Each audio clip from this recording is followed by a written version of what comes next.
السلام علیکم، میں ہوں سید ذیشان عزیز اور میرے ساتھ آج جو شخصیت موجود ہیں پچھلے ایک ہفتے سے سوشل میڈیا کے اوپر ان کی ایک تقریر بڑی وائرل ہے. جناب ڈاکٹر علامہ سید ضیاء اللہ شاہ بخاری صاحب، یہ سربراہ ہیں متحدہ جمعیت اہل حدیث پاکستان کے، ممبر قومی پیغام امن کمیٹی حکومت پاکستان اور سابق ممبر اسلامی نظریاتی کونسل حکومت پاکستان. علامہ صاحب بہت بہت شکریہ آپ کے ٹائم کا. سلامت رہیں شاہ صاحب، ایک خوش رکھے. تقریر کی آپ نے اور وہ تقریر دیکھتے ہی دیکھتے سوشل میڈیا کے اوپر وائرل ہو گئی. پہلے تو یہ بتائیں کہ یہ 10 دسمبر کو تقریر ہوئی اور یہ کیا ایونٹ تھا، ذرا شروع سے بتائیے گا. بسم اللہ الرحمن الرحیم. میں سب سے پہلے آپ کا شکریہ ادا کرتا ہوں سید صاحب کہ آپ نے اپنے اس ادارہ میں ڈیجیٹل چینل اردو پوائنٹ پر مجھے گفتگو کا موقع فراہم کیا. آپ میری جس گفتگو کا حوالہ دے رہے ہیں، میں نے یہ قومی علماء مشائخ کانفرنس جو 10 دسمبر کو اسلام آباد میں انعقاد پذیر ہوئی کنونشن سینٹر میں، اس کی صدارت ہمارے وزیر اعظم جناب محترم میاں محمد شہباز شریف صاحب نے کی. مہمان خصوصی ہمارے افواج پاکستان کے سربراہ عزت مآب جناب جنرل سید حافظ عاصم منیر صاحب تھے. تو وہاں تقریباً 2500 علماء مشائخ ملک بھر سے مجتمع تھے. ان کی دعوت پر ہم وہاں پہ حاضر تھے اور وہ ایک بہت خوبصورت پروگرام تھا، بہت روح پرور سما تھا اور بڑا میں سمجھتا ہوں کہ نتائج کے لحاظ سے بہت ہی وہ نفع بخش تھا. تو وہاں وہ میں نے گفتگو کا موقع مجھے ملا، وہاں میں نے گفتگو کی تھی. اچھا، یہ جو کانفرنس تھی اس کا مین ایجنڈا کیا تھا؟ یقیناً بنیان و مرصوص آپریشن مارکہ حق کی عظیم تاریخی کامیابی جو اللہ تعالیٰ کی مدد اور نصرت سے ہمیں اللہ تعالیٰ نے عطا کی، اس حوالے سے افواج پاکستان کی جو کارکردگی تھی، جو ان کا ایک میں سمجھتا ہوں جذبہ جہاد ہماری قوم کے سامنے الحمدللہ آیا اور پوری امت مسلمہ کا پشتیبان کے طور پر پاکستان کو دیکھا گیا. اور پھر الحمدللہ حرمین شریفین کے تحفظ کا اللہ پاک نے شرف اور اعزاز بھی افواج پاکستان کو سونپا. تو اس کے بعد ایسی ایک کانفرنس کا یا ایک ایسے عظیم پروگرام کا انعقاد ازحد ضروری تھا کہ جہاں پر ہماری سیاسی عسکری قیادت علماء کے ساتھ بیٹھ کر، دینی قیادت کے ساتھ بیٹھ کر وہ تبادلہ خیال بھی کیا کرتی، اور اس کے ساتھ ساتھ دینی قوتوں کی بھی یہ خواہش تھی کہ وہ اپنی افواج کے اس عظیم کارنامے پر انہیں مبارکباد بھی پیش کریں، خراج تحسین پیش کریں، ان کی حوصلہ افزائی کریں. تو اس حوالے سے بنیادی طور پر تو یہی ہدف تھا کہ وہاں پر ہم اپنی آراء کا تبادلہ بھی کریں اور جو پاکستان کو درپیش مسائل ہیں ان کا بھی وہاں ذکر کیا جائے اور ان کا حل تلاش کیا جائے، وہاں پر اپنی تجاویز اور آراء وہاں پہ پیش کی جائے. تو یقیناً ایک بڑا اس لحاظ سے یہ اہم پروگرام تھا. ٹھیک ہے، یہ جو کانفرنس تھی اس میں 2500 علماء آپ بتا رہے ہیں کہ اس کے اندر موجود تھے، تو وہ ظاہری سی بات ہے پھر سب نے سوالات بھی کیے ہوں گے، اس کے اوپر میں آتا ہوں. لیکن یہ جو آپ کا کلپ ایک وائرل ہوا کوئی 30 سیکنڈ کا، یہ آپ کی اس کے اندر جو تقریر تھی وہ 30 سیکنڈ کی ہی تھی یا بڑی تھی؟ اور یہ اس کا کانٹیکسٹ جو وائرل ہو رہا ہے اس کے پیچھے کیا کہانی ہے؟ نہیں، وہاں پر جب ہمارے سب سے پہلے مہمان خصوصی نے خطاب کیا جناب فیلڈ مارشل عزت مآب جنرل حافظ سید عاصم منیر صاحب نے، اور انہوں نے قرآن پاک کی آیات سے اور احادیث نبویہ سے مزین بہت ایک شاندار گفتگو کی. اور پھر اس کے بعد انہوں نے اللہ کی مدد اور نصرت کے بارے میں بتایا کہ ہم نے اپنی آنکھوں کے ساتھ اللہ کی نصرت کو اس جنگ میں دیکھا کہ کیسے وہ ہمارے شامل حال ہوتی رہی، بلکہ بعض ہماری غلطیاں ہوتی تھیں لیکن اللہ تعالیٰ کیسے ہماری مدد کر کے ہماری غلطیوں کو ہمارے نفع کے طور پر وہ استعمال ہم نے ہوتی دیکھی. تو یہ ایک بڑا ایک عجیب سما تھا. پھر علامہ اقبال کے انہوں نے بہت خوبصورت انداز سے اشعار بھی اپنے اس خطاب میں شامل کیے، جس سے ایک میں سمجھتا ہوں وہاں ایک سما بن گیا. اور وہاں خاص طور پر جب انہوں نے یہ بات کہی کہ ہم چھپ کر وار کرنے کے عادی نہیں ہیں، ہم نبی پاک صلی اللہ علیہ وسلم کی سنت مطہرہ کے مطابق، اسوہ حسنہ کے مطابق ہم تو للکار کر دشمن کو بتا کر اور وہ انہوں نے بتایا وہ سارا. تو صبح اور بنیان مرصوص آپریشن کا جو انہوں نے نام بھی اخذ کیا قرآن پاک کی آیہ مبارکہ سے، ان اللہ یحب الذین یقاتلون فی سبیلہ صفا کأنہ بنیان مرصوص. تو سچی بات جب انہوں نے للکارا کہ ہم تو للکار کر دشمن پھر جوابی وار کرتے ہیں، تو اس وقت ایک عجیب سما تھا ہمارے اس حال کے اندر. تو اس کے بعد انہوں نے 5 علماء کا انتخاب کیا ہوا تھا کہ انہوں نے جواب میں کچھ خطابات کرنے، جن میں سب سے پہلا نام شیخ الاسلام ہمارے مفتی تقی عثمانی صاحب مدظر العالی کا تھا، مگر وہ علالت کے باعث تشریف نہ لا سکے، تو پھر ان کی جگہ پر جو ہمارے سینئر ترین بزرگ تھے مفتی عبدالرحیم صاحب مدظر العالی جامعۃ الرشید کے سربراہ، ان کا خطاب ہوا. اور اسی طرح ہمارے مفتی اعظم پاکستان ہمارے اہل سنت کے عظیم جو ایک رہنما ہے مفتی منیب الرحمان صاحب، دوسرا خطاب ان کا تھا، وہ بھی اپنی آنکھوں کی کسی علالت کی بنا پر تشریف نہ لا سکے. تو پھر ان کی جگہ پر صاحبزادہ جو اسلامی نظر کونسل کے ممبر بھی ہیں صاحبزادہ حسان نصیب الرحمان صاحب عیدگاہ شریف والے، ان کا خطاب ہوا اہل سنت کی جانب سے.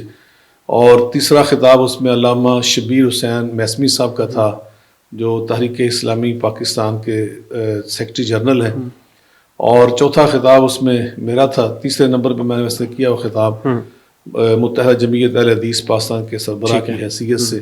اور پانچواں خطاب اس میں علامہ طاہر محمود اشرفی صاحب کا تھا بحیثیت کوآرڈینیٹر ہمارے جو پیغام امن یہ کمیٹی بنی ہے ابھی نئی پاکستان میں، پیغام پاکستان امن کمیٹی حکومت پاکستان، اس کے کوآرڈینیٹر ہیں، تو ان کا خطاب تھا. تو ان خطابات، اس خطاب میں نے تقریباً 10 سے 12 منٹ کے درمیان وہ خطاب کیا ہے. تو بڑا الحمدللہ اللہ کی توفیق سے ہم نے اس میں یہ کہا کہ نبی پاک صلی اللہ علیہ وسلم کی محبت کے حوالے سے علامہ اقبال نے جو فرمایا تھا کہ کی محمد سے وفاتوں نے تو ہم تیرے ہیں صلی اللہ علیہ وسلم. تو میں نے کہا فیلڈ مارشل صاحب کو مخاطب کر کے کہ آپ نے نبی پاک سے محبت کا حق ادا کیا ہے، اس مارکہ حق میں جو فتح آپ نے حاصل کی ہے اللہ کی مدد کے ساتھ، اور جو جذبہ جہاد کا بھی آپ نے اظہار کیا ہے، اور پھر اس کے نتیجے میں اللہ پاک نے ہمیں حرمین شریفین کے تحفظ کا اور اس کا محافظ ہونے کے جو اللہ نے ہمیں اعزاز بخشا ہے. تو سچی بات اب ہمارا کام ہے کہ ہم تیرے ہیں، ہم ہی یہ بن کے دکھائیں. تو علماء کرام یہ جو یہاں نمائندہ علماء بیٹھے ان کے پیچھے لاکھوں کی تعداد میں ان کے تلامذہ ہیں، شاگرد ہیں، ان سے متعلقین ہیں، اور ان کی جماعتوں کے کارکن موجود ہیں. تو یہ سب آپ کو یہی کہنے آئے کہ پاکستان کا دفاع، پاکستان کا استحکام، پاکستان کی سلامتی، پاکستان کی ترقی اور حرمین شریفین کا تحفظ یقینی بنانا، اور اس طرح غزہ کے مظلوم مسلمانوں کی مدد کرنا. تو اس ضمن میں اب ہم دامے درمے قدمے سخنے آپ کے ساتھ کھڑے ہیں پاکستان کی سلامتی اور استحکام کے لیے. تو اس میں سے وہ جو وہ ایک جملہ شروع سے ہوا ہے کہ جو میں نے اس میں کہا کہ نبی پاک صلی اللہ علیہ وسلم نے وفا کر کے دکھا دی، اور پھر آخر میں سے وہ ایک جملہ وہ جو وائرل ہوا زیادہ، تو وہ الحمدللہ ہم نے اللہ کی توفیق سے کسی خاص شخصیت کے لیے تھا نہیں، وہ تو ہم نے کہا کہ کسی کو بھی ہم یہ حق نہیں دیں گے. اور یہ ہمارا شروع سے جملہ ہے. جب پہلے بھی ہم جاتے رہے کانفرنسوں میں، جنرل باجوہ صاحب کے دور میں بھی ہم جاتے رہے، اس وقت حکومت جو وہ عمران خان صاحب کی تھی، اور اس دور میں بھی میری تقریر وہاں موجود ہے ریکارڈ کے اندر. تو ہم نے اس دور میں بھی کہا کہ ہم اپنے پاکستان کے استحکام اور سلامتی کے لیے افواج پاکستان کے ساتھ کھڑے، ہمیشہ ہمارا نظریہ ہے، پوری قوم جو ہے وہ ساتھ کھڑی ہے. اچھا، میرے اس کے اندر کچھ سوالات ہیں. وہاں پر وزیر اعظم صاحب بھی تھے، شہباز شریف صاحب بھی تھے، اور فیلڈ مارشل عاصم منیر صاحب بھی وہاں پر موجود تھے. کیا وہاں پر کسی نے یہ سوال پوچھا کہ یہ جو ہم نے امریکہ کے ساتھ مل کے غزہ کے لیے جو امن معاہدہ کیا، ابھی آج کے جو حالات ہیں فلسطین میں، غزہ میں، وہاں پر تو لوگ شہید ہو رہے ہیں، مسلمان وہاں پر شہید ہو رہے ہیں، کیا کسی نے یہ سوال پوچھا کہ سر جی ہمیں کیا فائدہ ہوا؟ دیکھیں، میں نے پہلے عرض کیا کہ وہ اس کا بنیادی ہدف جو تھا نا، وہ ایک فکری یکجہتی کا اظہار تھا دشمن کے سامنے. ہم اپنے دشمن کو، چونکہ وہ شکست کھانے کے بعد چین سے تو ہمارا دشمن نہیں بیٹھ گیا، وہ اپنے مختلف وہ کر رہا ہے. تو ہمارا بھی یہ فرض ہے کہ ہم ان کو یہ جواب دیں کہ پاکستان کی 25 کروڑ عوام وہ پاکستان کے دفاع میں 2 حصوں میں تقسیم نہیں کسی اور، وہ سب متحد ہیں، اور ایک سیسا پلائی دیوار بن کر، بنیان مرصوص کا معنی یہ کہ ہم ایک سیسا پلائی دیوار بن کے پوری قوم کھڑی ہے.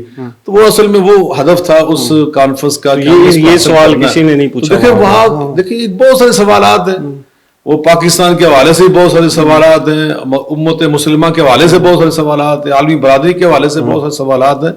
تو اس مختصر سے وقت میں سارے سوالات کا احاطہ کرنا ممکن نہیں تھا. لیکن ایک بات میں واضح کر دوں کہ فیلڈ مارشل صاحب نے اپنے اس تاریخی خطاب میں غزہ کا خاص طور پہ ذکر کیا، اور وہاں انہوں نے انتہائی افسوس کا اظہار بھی کیا کہ اللہ تعالیٰ نے ہمیں قرآن مجید فرقان حمید میں حکم دیا ہوا ہے وَعِدُّوا لَهُم مَّا اسْتَطَعْتُم مِّن قُوَّةٍ وَمِن رِّبَاطِ الْخَيْلِ تُرْهِبُونَ بِعَدُوِّ اللَّهِ وَعَدُوَّكُمْ وَآخَرِينَ لَا تَعْلَمُونَهُمْ کہ ہمیں بحیثیت امت مسلمہ یہ چاہیے تھا کہ ہم اپنی ہمیشہ تحفظ کے لیے ساز و سامان تیار رکھیں. اللہ نے ہمیں حکم دیا ہوا ہے. وہ کہتے ہیں آج فلسطین میں غزہ میں جو ظلم ہو رہا ہے وہ اس کی بنیادی وجہ یہ کہ ہم نے من حیث الامت اللہ کے اس حکم کو بلایا ہوا ہے. ہم اس میں تساہل کا شکار ہو چکے ہیں. تو انہوں نے یہ اچھی بات کی. یہ سوال وہاں پر کسی نے نہیں پوچھا. اچھا دوسرا یہ جو نہیں سوالات کی, چونکہ وہاں سوالات کو انہوں نے 1.5-2 گھنٹے کا رکھا تھا وقت. میں سمجھتا ہوں چلو میں میرے پاس 8-10 سوال ہیں, آپ بتاتے جائیے گا, کیونکہ ابھی تک تو یہ مجھے پتہ لگا کہ اسرائیل والا جو سوال تھا وہ نہیں ہوا. اچھا یہ جو ایک پارٹی تھی کرین پارٹی, یہ بھی ایک جو ہے وہ دینی جماعت کی پارٹی تھی. مرید کے میں جو سانحہ ہوا, وزیر اعظم صاحب سے وہاں پر کسی نے پوچھا کہ وہ 2 بھائی کہاں ہیں اتنے عرصے سے, اور ان کو جو ظلم ہوا مرید کے میں سمجھتا ہوں کہ میں نے جیسے پہلے عرض کیا کہ ہر کانفرنس کا, ہر پروگرام کا, سیمینار کا جو ایجنڈا ہوتا ہے, جیسے آپ نے اپنے انٹرو میں مجھ سے پوچھا, تو وہ ہم نے اس ایجنڈے کے مطابق ہی بات کرنا تھی نا, اور جو انہوں نے گفتگو وہاں پہ کی اس ایجنڈے کی مناسبت سے اس کے مطابق ہی سوالات ہونے تھے. تو یقیناً وہاں سوالات شاید ہوتے وہاں پر, چونکہ وہاں 3 سوالات کے بعد جو انہوں نے جوابات دیے تو وہاں کچھ ایسا ماحول بدنظمی کا بنا, جس کی بنا پر نہیں گرم نہیں ہوا, وہ ایسا ہوا کہ ہر آدمی خواہش کر رہا تھا کہ سینئر وہاں علماء کافی سارے موجود تھے جن سے سوالات وہ پہلے پوچھنا چاہتے تھے ترتیب کے ساتھ تمام مکاتب فکر کی نمائندگی کے طور پر. اور اس میں یقیناً علامہ کاظمی صاحب جو ہمارے وفاقی وزیر رہ چکے ہیں ان کا سوال ہوا اسی تناظر میں. اسی طرح علامہ ڈاکٹر نعیمی صاحب, نعیمی صاحب کا سوال آپ کو یاد ہے؟ جی میں عرض کرتا ہوں, راغب نعیمی صاحب نے سوال کیا جو ہمارے اسلامی نظر کونسل کے موجودہ چیئرمین ہیں, تو وہ بطور اہل سنت ان کا سوال تھا, بطور اہل سنت ان کا سوال تھا. تو یقیناً وہاں 3 سوالات ہوئے, لیکن اس کے بعد بھی سوالات کی ابھی گنجائش تھی, لیکن وہاں سے کیا وہاں کچھ ایسا ہوا, کچھ ساتھیوں نے وہ جلد بازی شروع کر دی, اوپر سے بول رہا ہے, کوئی ادھر سے بول رہا ہے. وہ چاہ رہے تھے کہ سب تک یہ مائک پہنچایا جائے اور 1.5-2 گھنٹے تک سب کے سوالات کا تسلی بن جواب دیا جائے. تو یقیناً وہاں سوالات ہوتے, اور والا سوال وہاں پہ نہیں پوچھا جا سکتا. وہاں بہت سارے سوالات جیسے میں نے پہلے عرض کیا, میں وہی کہہ رہا ہوں میرے پاس لسٹ ہے, شاید مجھے ایسا لگ رہا ہے کہ شاید پوچھے گئے ہوں, تو اس لیے میں آپ سے کریکشن اپنی چاہ رہا ہوں کہ یہی سوالات ہوئے. وہاں پر جس طرح یہ ظاہری سی بات ہے وزیر اعظم صاحب بھی موجود تھے, تو وہاں پر عوام کی کوئی مہنگائی کے اوپر یا جو اس وقت ہماری معیشت ہے اس کے اوپر بھی کوئی بات ہوئی؟ یا دیکھیں میں عرض کروں علماء کی جو ڈومین تھی نا وہ تھی اس لحاظ سے کہ وہاں ایک جہادی جذبہ ہم نے اپنی افواج پاکستان کا مارکہ حق میں بنیاد و مرصوص آپریشن میں دیکھا. اس کے بعد اللہ رب العالمین نے ہمیں عالم اسلام کے اندر ایک سربلندی عطا کی, عالمی برادری کے اندر اللہ نے ہمارے قد میں اضافہ کیا, اور اس کے بعد آپ نے محسوس کیا کہ اسلامی ہمارا جو برادر ملک ہے سعودی عرب, اس نے کس جذبے کے ساتھ کس ولولے کے ساتھ پاکستان کو خراج تحسین پہلے پیش کیا, پھر وہاں کی مسجد شورا سے مشاورت کرنے کے بعد وہاں کے خادم الحرمین شریفین ملک سلمان بن عبدالعزیز حافظہ اللہ تعالیٰ نے اپنے ولی اللہ شہزادہ محمد بن سلمان ان کے ذریعے یہ اتنا بڑا ایگریمنٹ کیا پاکستان کی افواج کے ساتھ. اور پھر اس کے بعد آپ نے دیکھا کہ اردن کے جو بادشاہ ہیں وہ پہلی بار اس جذبے کے ساتھ پاکستان میں تشریف لائے اور انہوں نے پاکستان کو جس طرح خراج تحسین پیش کیا. تو اور اس کے ساتھ ساتھ امریکہ کی بھی آپ بات کر رہے تھے, تو امریکہ کے صدر نے جس انداز سے فیلڈ مارشل کے ساتھ بڑی محبت کے ساتھ بڑی بہت احترام کے ساتھ انہوں نے اپنی ملاقات کو اپنے لیے باعث شرف قرار دیا, اور پھر اس کے ساتھ ساتھ انہوں نے بار بار ہمارے دشمن ملک کے وزیر اعظم کو جس طرح شرمندہ کیا بہت سارے پروگرامز کے اندر. تو اصل میں یہ ہدف تھا اس سیمینار کا. اب آپ پورے پاکستان کے اگر چاہیں کہ مسائل وہ 1.5-2 گھنٹے کی اس کانفرنس کے اندر وہ زیر بحث آ جاتے ہیں اور ان پر سوالات کیے جاتے ہیں, ان پہ جوابات لیے جاتے, تو دیکھیے جی ہماری عدالتیں ان کی بھی تو ایک ڈومین ہے نا, انہیں بھی کچھ کام کرنا ہے. ہمارا سینٹ موجود ہے, ہماری اسمبلیز موجود ہیں, یہ بہت سارے سوالات یہ ان کا تعلق وہاں سے ہے. تو ہم نے تو حیثیت دینی جماعتیں, ہم نے دینی مدارس وہاں جا کر ایک پیغام دینا تھا فکری یکجہتی کا. اور الحمدللہ جو 2-3 سوالات اس طرح ہوئے نا جس کو ہم نے کہا کہ وہ جی بڑا ایسا گرم ہو گیا ماحول, نہیں, وہ جنہوں نے گرم بھی کیا نا انہوں نے ہم سے بھی آگے بڑھ کر کہا ہے, انہوں نے ہم سے بھی آگے بڑھ کے کہا ہے, ہم نے تو یہ کہا کہ ہم آپ کے ساتھ کھڑے ہیں. تو مولانا ولی اللہ صاحب جن کا وہ کلپ نکال کے بات سناتے ہیں, مولانا ولی اللہ صاحب نے کہا کہ ہم اپنی بندوقیں اٹھا کر, ہم اپنی رائفلیں لے کر آپ کے ساتھ آ کر بالکل پاکستان کے دفاع کے لیے کھڑے ہوں گے. تو اس طرح وہاں الحمدللہ جو ہدف تھا نا, اس پر کوئی کسی نوعیت کی بدمزگی نہیں, وہ سب کے سب فکری یکجہتی آپ کو یاد ہے کوئی ایک دو جو آپ کہہ رہے ہیں جس کے بعد کہا جا رہا ہے جو آپ نے معیشت کی بات کی, وہ ہمارے علامہ راغب نعیمی صاحب نے سوال ہی معیشت کا پوچھا تھا, جواب کیا آیا؟ اس کا جواب انہوں نے یہ دیا کہ یقیناً پہلے سے بہتری آئی ہے, لیکن انہوں نے علماء سے بھی کہا کہ جو لوگ اہل خیر ہوتے ہیں, اہل ثروت ہوتے ہیں, مدارس اور جامعات کے ساتھ اللہ کی رضا کے لیے وہ آ کر تعاون کرتے ہیں, سخاوت کرتے ہیں, آپ ان کو دعوت دیا کریں کہ جیسے آپ اللہ کو راضی کرنے کے لیے مدارس کے ساتھ, مساجد کے ساتھ تعاون کرتے ہیں, اسی طرح پاکستان ہماری ریاست ہے, ہمارا ملک ہے, اس کا استحکام وہ ان مدارس کے لیے, ہماری تمام جو تعلیمی ہمارے ادارے ہیں, چاہے وہ کالجز ہیں, یونیورسٹیز ہیں, ان سب کا وجود اسی پاکستان کے ساتھ وابستہ ہے. تو آپ ریاست کے لیے بھی جو ٹیکس آپ پر عائد ہوتے ہیں, آپ وہ شرح صدر کے ساتھ دیا کریں. یہ وزیر اعظم صاحب نے بڑی تفصیل سے اس اچھا, یہ جس طرح ابھی وہ یہ 2-3 سوال میں نے پوچھے, آپ نے کہا یہ ڈسکس نہیں ہوئے, تو یہ ایک سوال جو ہے جس کے اوپر میرے خیال میں نہیں معیشت کا آپ نے پوچھا, میں نے بتا دیا جواب, اس پہ سوال بھی ہوا, نعیمی صاحب نے بھی اس کے اوپر سٹیٹمنٹ دی تھی, وزیر اعظم صاحب وہاں پر بیٹھے تھے, میرے خیال میں اس سے تو بہترین موقع نہیں ہو سکتا تھا. تاحیات استثناء کا بھی کسی نے پوچھا کہ یہ مفتی صاحب نے جو ہے وہ اس کو غیر شرعی غیر اسلامی کیا, تو کیوں ترمیم میں لائی گئی ہے؟ دیکھیں, میں نے عرض کیا کہ ہمارے اس ایجنڈے میں یہ چیزیں موجود نہیں تھیں, نہ اس مختصر وقت میں یہ چیزیں ممکن تھیں. تو اب استثناء کا جو آپ نے سوال فرما رہے کہ نہیں پوچھا, اس کا تعلق یہ قانون سازی کے ساتھ ہے یا ہماری اس کانفرنس کے ساتھ تھا؟ میں اس لیے پوچھتا ہوں کہ نہیں, مجھے آپ یہ بتلائیں اس کا تعلق قانون سازی کے اداروں کے ساتھ ہے یا ایک 1.5-2 گھنٹے کی کانفرنس کے ساتھ ہونا چاہیے؟ علماء کو تو نہیں, علماء کو بھیجے نا, جو علماء وہاں موجود ہیں پارلیمنٹ کے اندر, یہ ان کا کام ہے. آپ ان سے یہ سوالات کریں نا کہ پارلیمنٹ کے اندر یا سینٹ کے اندر جو قانون سازی کے ادارے ہیں, استثناء کا تعلق وہاں ہے, یہاں سے تعلق نہیں ہے. وہاں ایک آپ نے نقطے کے اوپر اجلاس بلایا کہ پاکستان, وہاں پہ نہیں پوچھا گیا, پاکستان ایک پرامن ملک ہونا چاہیے اور اسلام امن کا دین ہے, یہ ہمارا اس کا عنوان. میں اس کے اوپر یہ پوچھ رہا ہوں, آپ کا میں نظریہ پوچھ رہا ہوں کہ تقی عثمانی صاحب نے کہا کہ اسلامی ہے, آپ کو کیا لگتا ہے؟ میرا اور آپ کا جو پروگرام ہے نا اس وقت, وہ ہے اس کانفرنس کے حوالے سے. ٹھیک ہے, اس کانفرنس کے اندر کیا ہوا, کیا اس کا ہدف تھا, کیا ہم نے نتائج حاصل کیے, تو وہ میں آپ کو بتا رہا ہوں. آپ اس کانفرنس کے حوالے سے کوئی اور سوالات ہیں تو پوچھیں. باقی اگر آپ پورے پاکستان کے سوالات اس کانفرنس کے ساتھ جوڑیں گے تو میں اس کو انصاف نہیں سمجھتا. میں نے تو خوش نصیبی سمجھی کہ آپ بیٹھے ہیں کہ میں آپ سے ذرا مستفید ہو جاؤں, کہ میں چیزیں آپ سے پوچھ لوں. وہ جس طرح کہتے ہیں نا کہ آگے اس کے لیے ہم حاضر ہیں, اس کے لیے تو الگ آپ عنوان رکھیں, میں اس کے لیے بھی حاضر ہوں. لیکن میں یہ بات بتاؤں کہ جس کا کام اسی کو ساجے, جس کا کام ہوتا ہے نا, اصل میں ہم وہاں وہ کرتے نہیں اور وہ اس کام کو اٹھا کر دوسری جگہ پہ لے جاتے ہیں. اگر ہمارا طبقہ اپنی ڈومین میں رہ کے کام کرے تو یقیناً ہمارے بہت سارے مسائل حل ہو جائیں. تو یہ جو سوال ہے نا آپ نے پوچھا, اس کا تعلق ہے ہمارے قانون ساز اداروں کے ساتھ. تو وہاں سے یہ سوال ہونا. میں نے اس لیے پوچھا, میں آپ کو کریکشن کر دیتا ہوں, میں نے اس لیے پوچھا کیونکہ مفتی تقی عثمانی صاحب کا اس کے اوپر سٹانس آیا. میں نے اس لیے پوچھا کہ اگر غیر شرعی ہے تو آپ کو کیا لگتا ہے؟ اس حوالے سے کوئی کانفرنس کا انعقاد کیا جاتا تو وہاں یہ سوال نہ ہوتا, تو پھر آپ کا یہ سوال بنتا تھا. جب میں نے کہا نہیں,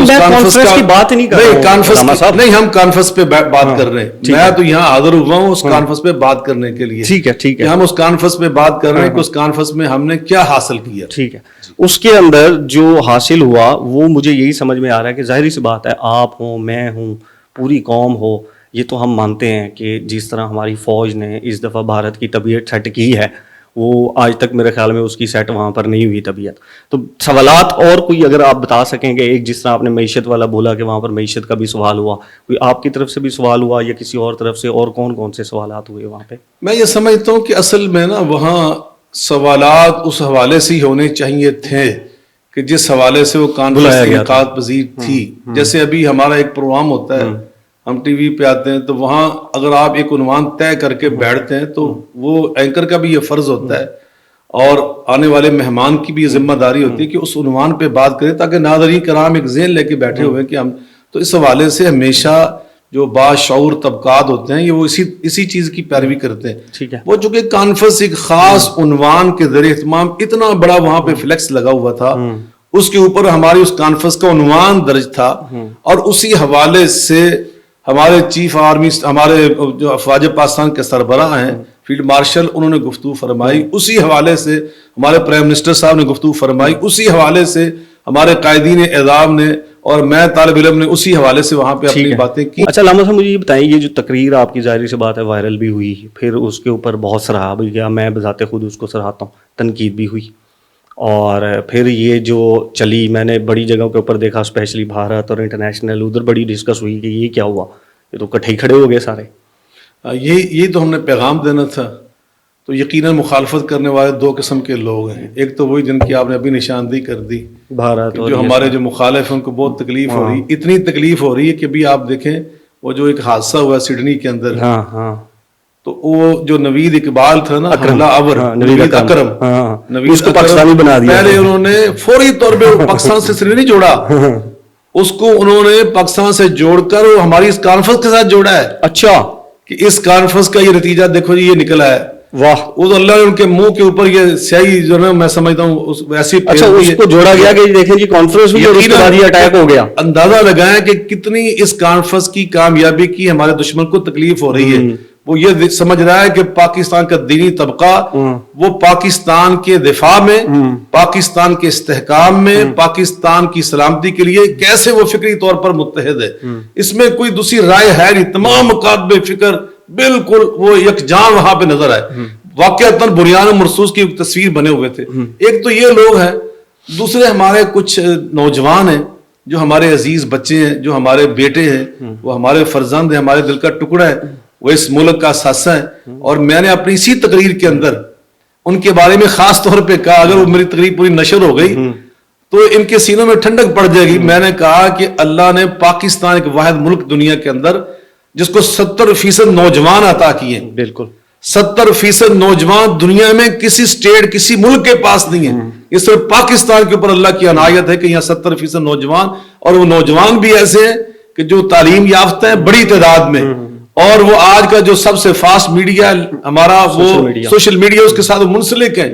میں نے کہا تھا کہ انشاءاللہ الرحمن اللہ نے چاہا تو ہم ایک ایک نوجوان کو ڈیجیٹل سرحد کا پاکستان کے دفاع کے لیے ڈیجیٹل سرحدوں پر محافظ اور مجاہد بنا کے کھڑا کریں گے. یہ میری تقریر کے الفاظ ہیں. کیسے کھڑا کریں گے, ٹویٹر بند ہو جاتا ہے. میں عرض کرتا ہوں تو یقیناً یہ جو چیز ہے نا, ہمارے نوجوان وہ ان کو پتہ ہی نہیں ہے. وہ بعض اوقات نا جو یہ تو دشمن ہے, یہ فکری جنگ کا دور ہے نا, یہ میڈیا وار ہے اور پھر جنریشن وار سے ہم گزر رہے ہیں. تو ہم نے انشاءاللہ الرحمن اپنے نوجوانوں کی ان باتوں پر نہ تلخ ہونا ہے نہ ہم نے اس سے ناراض ہونا ہے. ہم اس بات کے پابند ہیں. قالوا سلامن, اگر وہ ندانی کی بات کریں تو ہمارا فرض ہے ہم سلامتی کی بات کریں. وقولوا للناس حسنا, ہم نرمی کی بات کریں, حسن والی بات کریں. ہم نے ان کی تربیت کرنی, ہم نے ان سے پیار کرنا ہے, ہم نے ان کے گلے شکوے دور کرنے, ہم نے ان کی جو ذہنی طور پر وہ جو ان کے اندر چیزیں آ رہی ہیں اس طرح کی غلط, اس کی اصلاح ہم نے کرنی ہے. ہم ان کے والدین کی حیثیت رکھتے ہیں. تو اس لیے یقینی طور پر یہ اللہ کے فضل و کرم سے آپ دیکھیں گے کہ یہ جو ماحول ہے نا, یہ بہت جلد آپ دیکھیں پوری قوم انشاءاللہ متحد نظر آئے گی, اور وہ پاکستان زندہ باد, افواج پاکستان پائندہ باد کے نعرے انشاءاللہ جیسے بلند ہو رہے یہ بلند ہوتے ہی رہے گا. آپ پہلے علامہ ہیں جنہوں نے, علامہ کہہ لیں, کوئی شخصیت کہہ لیں جن کا ایک جو ہے وہ اثر رسوخ ہے, جنہوں نے ان کو غدار نہیں ڈکلیئر کیا. ورنہ جو آتا ہے وہ کہتا ہے یہ غدار ہے, یہ غدار ہے, سوشل میڈیا والے غدار ہیں, سوال پوچھتے ہیں یہ غدار ہے. دیکھیں میں سمجھتا ہوں کہ پاکستان کا ایک ایک فرد سوائے اس کے کہ جن کے بارے میں بات بالکل ہمارے جو ادارے ہیں, قانونی ادارے ہیں, انتظامی ادارے ہیں, ان کو بات سمجھ آ جائے, واضح ہو جائے, اور وہ قانون کی زد میں آ جائیں, اور شواہد اور دلائل اور چیزوں سے ثابت ہو جائے کہ وہ بندہ پاکستان کے بارے میں کیا جذبہ رکھتا ہے, اس کے فیصلے تو ہمارے ادارے ہی کریں گے, جو ہماری عدالتیں, جو ہمارے انتظامی سلسلے. لیکن جہاں تک تعلق ہے نا من حیث القوم, نوجوانوں کی بات, یہ تو ہمارے دل کا ٹکڑا ہے. ہم نے ان کو انشاءاللہ پاکستان کے لیے استعمال کرنا ہے, ان کو ہم نے پاکستان کے لیے کھڑا کرنا ہے. اور آپ دیکھیے کہ جب بنیان مرصوص تھا تو اللہ کے فضل و کرم سے پاکستان کا ہر نوجوان وہ سوشل میڈیا پہ کیا کر رہا تھا, وہ یہی کر رہا تھا کہ پاکستان زندہ باد, افواج پاکستان زندہ باد, سب یہی کر رہے ہیں. تو ہم نے یہ جذبہ کبھی ماند نہیں پڑنے دینا. یہ ہم نے کہا کہ سیاست کے نام پر, صوبوں کے نام پر, زبانوں کے نام پر, صوبائی کسی چیز کے, ہم نے اس چیز کو کبھی ختم نہیں ہونے دینا. ہم نے اس جذبے کو جوان رکھنا ہے, اس جذبے کو ہم نے زندہ رکھنا ہے, پوری قوم کو ہم نے دفاعی اداروں کے ساتھ جوڑ کر رکھنا ہے. باقی دیکھیں گلے شکوے ہر زندہ قوم کے اندر, زندہ معاشروں کے اندر یہ حصہ ہوتا ہے. ہر گھر کے اندر اختلاف نہیں ہو سکتا, اختلاف رائے ہوتا ہے, بعض اوقات باپ کا اپنے بیٹوں سے, بیٹوں کا بھائیوں کا آپس میں ہو جاتا ہے, لیکن اس کا مطلب یہ نہیں ہوتا کہ عداوت پیدا ہو گئی, وہاں دشمنی پیدا ہو گئی. ہم نے نہیں, یہ اختلاف رائے ہوتا ہے کہ آپ کے اندر بھی صلاحیت ہے سوچنے سمجھنے کی, اس کے اندر بھی, تو اس کو افہام و تفہیم کے ساتھ, آداب کے ساتھ, احترام کے ساتھ, تہذیب اور شائستگی کے ساتھ انشاءاللہ حل کریں گے. تو ہم نے یہ سکھانا. مجھے یاد ہے بابا ریاست نے یہ کرنا, ریاست سے اگر کوئی ناراض ہے تو ریاست اس کو سمجھائے گی نا پیار سے. جب ریاست ہی ان کو ڈکلیئر کر دے, غدار ڈکلیئر نہیں, ریاست نہیں کر رہی. ریاست میں حیران ہوا, آپ یقین جانے, ابھی آپ نے بات کی کہ مجھے اندازہ ہوا کہ بعض اوقات اتنی جب وہ تلخی آتی بعض دوستوں سے, عزیزوں سے, بچوں سے, تو کتنی بعض اوقات انسان کے عزیز و قارب کے اندر وہ تکلیف آتی. لیکن میں سمجھتا ہوں کہ ہماری ریاست کے جو ادارے ہیں ان کا تو دل ہی بہت بڑا, میں نے دیکھا ہے. تو بڑا غلط فہمی ہر جگہ پہ پیدا ہو سکتی ہے, لیکن ہم نے یہ واضح رہنا ہے کہ پاکستان کی سلامتی پر, پاکستان کے دفاع پر کوئی دوسری رائے نہیں. ہمارے اختلافات 100 ہوں گے, اختلاف سیاسی اختلافات ہیں, دوسرے اختلاف, سماجی چیزیں اختلافات, مسلکی ہمارے اختلافات ہیں, لیکن ان اختلافات کو ہم کسی طور پر بھی پاکستان کے دفاع پر حاوی نہیں ہونے دیں گے. ہم افواج پاکستان قدر و منزلت پہ کبھی فرق نہیں آنے دیں گے. یہ ہماری ذمہ داری ہے. باقی چیزیں ہم کرتے رہیں گے انشاءاللہ, عدالتوں کے اندر, اسمبلیوں کے اندر, سینٹ کے اندر, ممبر و محراب کے اوپر. ہمارے جو فورم چل رہے ہیں, آپ کے ساتھ میں بات کر رہا ہوں, تو یہاں ہم جو مرضی کر سکتے ہیں, لیکن اس بات پر کوئی دوسری رائے نہیں کہ پاکستان کی سلامتی پر, پاکستان کے دفاع پر کوئی کسی نوعیت کا ہم کمپرومائز نہیں کر سکتے. ایک جو بات میں میرے خیال میں مفتی صاحب کا کلپ دیکھ رہا تھا جس میں وہ کہہ رہے تھے کہ مجھے کسی نے بتایا ہے کہ فیلڈ مارشل صاحب نے شاید کوئی مدارستان کی بات کی ہے کہ جی ہم پاکستان کو مدارستان نہیں بننے دیں گے. اس طرح کی کوئی بات ہوئی ہے وہاں پہ؟ نہیں بننے دیں گے, ایسی کوئی بات نہیں ہوئی. انہوں نے یہ ارشاد فرمایا کہ ایک وہ جامعہ ہے جو حضرت مفتی عبدالرحیم صاحب چلا رہے ہیں, جہاں پر دیکھ کر ہی انسان کو اطمینان ہوتا ہے کہ یہاں پر بہت اعلیٰ تعلیم دی جا رہی ہے, یہاں زیر تعلیم بچوں کا مستقبل الحمدللہ روشن کیا جا رہا ہے. اسی طرح انہوں نے مفتی تقی عثمانی صاحب شیخ الاسلام مدثر العالی کے ادارے کا ذکر خیر بھی کیا, یعنی وہ اور بھی مدارس کا حوالہ دے رہے تھے کہ اس طرح کے جو مدارس ہیں ایسے مدارس قائم ہونے چاہیے. لیکن صاحب نے ایک لفظ بولا کہ 1.5 اینٹ کی مسجد. ایسے جو مدارس ہوتے ہیں نا جہاں آپ بچوں کو تعلیم صحیح طور پہ نہیں دے پاتے, ان چھوٹے جو ہیں ان کی آپ تربیت صحیح نہیں کر پاتے, وہاں آپ صحیح اساتذہ نہیں رکھ پاتے, وہاں آپ انتظامات صحیح طور پہ نہیں چلا سکتے, اور خواہ ان کی تعداد میں آپ اضافہ کر رہے ہیں. اس حوالے سے انہوں نے بات کی کہ اس طرح کے جامعات ہونے چاہیے.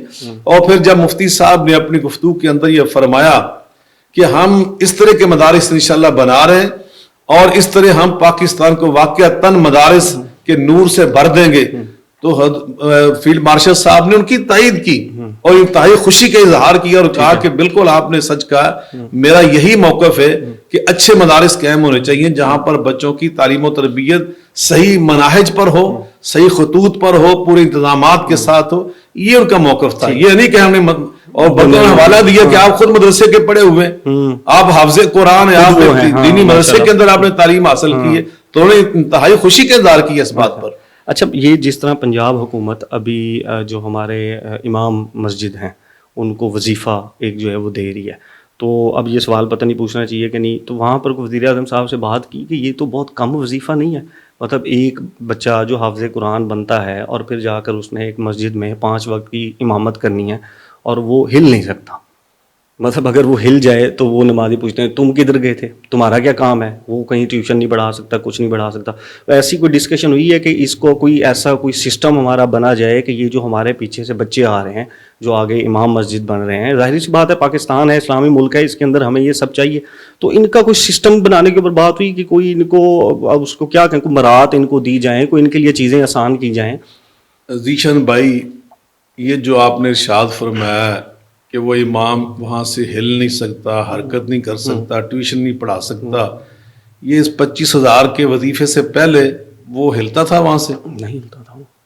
تو جب 25,000 کے بغیر وہ بیچارہ ذمہ داریاں اپنی ادا کر رہا ہے اللہ کی رضا کے لیے اور اس ملک کو اللہ کے دین کے نور سے منور کرنے کے لیے, اور یہاں کے بچوں کو جو انتہائی میں سمجھتا ہوں پسماندہ گھروں کے بچے ہوتے ہیں جن کے پاس فیس دینے کے لیے, یونیفارم خریدنے کے لیے پیسے نہیں ہوتے, اور بہت سارے گھروں کو میں ذاتی طور پہ جانتا ہوں, آپ بھی جانتے ہیں, ایسے گھروں کے بچے آج الحمدللہ انہی مساجد انہی مدارس کی تعلیم و تربیت سے آراستہ و پیراستہ ہو کر, میں حلفاً کہتا ہوں آپ لاہور کی بہت ساری یونیورسٹیز میں جا کے دیکھ سکتے ہیں, وہاں کے بہت سارے ایچ او ڈی کو میں ذاتی طور پہ جانتا ہوں جو مدارس سے پڑھ کر آئے ہوئے ہیں, انتہائی غریب پسماندہ گھروں کے بچے, بڑا تیز ہوتا ہے ان کا, اور انتہائی وہ ذہین ہوتے ہیں بچے, لیکن ان کی ذہانت کو کس نے استعمال کیا, کس نے جلا بخشی, انہی دینی مدارس تھے اور انہی مساجد نے. تو یقیناً آپ نے بات کی کہ ان کو زیادہ سے زیادہ مراعات ملنی چاہیے. یہ آغاز ہوا ہے, یہ آغاز, ہمیں اس آغاز پر پہلے یہ بھی نہیں ملتے تھے, پہلے تو یہ بھی حاصل نہیں تھے ایک بات. تو اس لیے ہمیں اس بات پر اس طرح کی چیزیں نکالنے کی بجائے جو اچھا کام ہے اس کی ہمیں حوصلہ افزائی کرنی چاہیے, اس کے اندر جو اچھا پہلو وہ نکالنا چاہیے, جو وہاں کمزور پہلو نکل سکتے ہیں بحیثیت ایک انسانی معاشرے, ان کو تلاش کرنا, پھر ان کو ایک انتہائی منفی انداز سے پیش کرنا, میں سمجھتا ہوں یہ کوئی اچھا کام نہیں ہے, نہ یہ خیر کے معاملات میں تعاون کی بات ہے.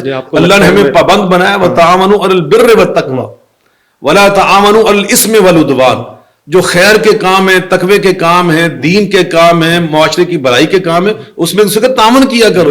جو بھلائی کے کام, اب کسی کو اگر 25,000 روپے مل جائے کسی عالم دین کو, کسی امام مسجد کو اضافی طور پر, وہ جہاں کچھ وہ کام خدمت کر رہا ہے, تو وہاں اس کے ماشاءاللہ جو عقیدت مند ہوتے ہیں, ان کے پیچھے نمازیں پڑھنے والے ہوتے ہیں, وہ کسی نہ کسی حد تک ان کی خدمت کر رہے ہوتے ہیں. یہ تو ایک اضافی وظیفہ ہے, اگر ان کو مل جائے تو یہ اچھا کام نہیں ہے. اس کو کہا کہ یہ اچھا کام نہیں. دوسری بات یہ ہے کہ میں نے کب کہا کہ یہ اچھا کام نہیں, میں نے کہا کوئی بات ہوئی کہ میں ذیشان سے مخاطب کر کے نہیں کہہ رہا, میں ایک معاشرے کی عام جو ہمارے رجحان اس کو میں مخاطب کر رہا ہوں.